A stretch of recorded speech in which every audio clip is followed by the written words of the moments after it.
Yo, what's up mga master? For today's video, meron tayong unwrapping. Yan. Mablos Delicacy na UL. Tingnan natin. Gagamitin ko to pang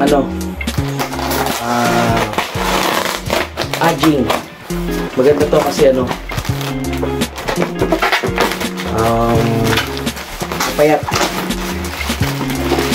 Napayat yung tip niya.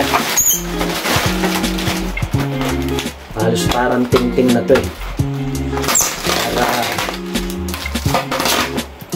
Para natin yung kagat ng isda.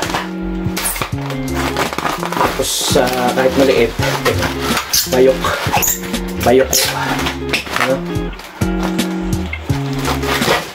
Ayan. Tumaas na 858. Dati nasa 500 plus lang to. Laki na yung tinaas. Ayan mga master. Delicacy Mablos 6 feet 2 piece. Let's see lang. Ipapares ko to sa sa 500 series na 2LB spool. 3LB. Yan, magta-try tayo aging tayo. So dalawang tip, parehong UL. Sayang, dapat pala light yung isa.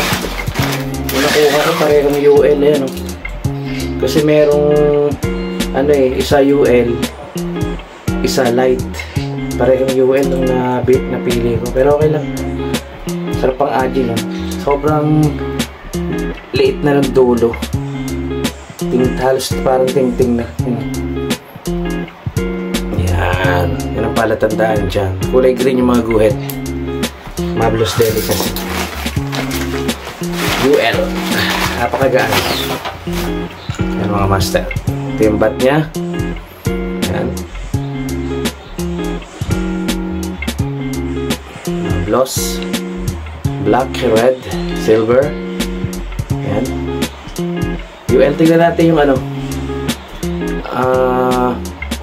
tawag dito. Naku, malabo mata ko. Tingnan natin yung kanyang specs. Yan nga, ang length nya 1.8 meters. So 6 feet, Tapos yung line nya, ayun. Yung line nya 2 to 6 LB. Yan, UL. Tapos yung lure weight 6.06 to 8 grams. Yan. Ayun, hanggang 10 grams. PE number 0.3 tsaka 0.6. Ayun. So yan, yung ating delicacy gagamitin natin sa aging. Ayan Pero nagkamali talaga ako. Dapat yung isa light. Yung isang tip. Parehong UL na pili ko. Pero okay lang din yan. So yun lang mga master for today's video. Yung mga gustong bumili, 858 na siya ngayon. Dati nasa 500 plus lang. So, tumaas na talaga lahat Siguro mga 2 years ago 3 years ago. 500 plus. Ngayon, 856. Ilagay ko dyan sa screen yung link. So, yun lang mga master. Thank you for watching.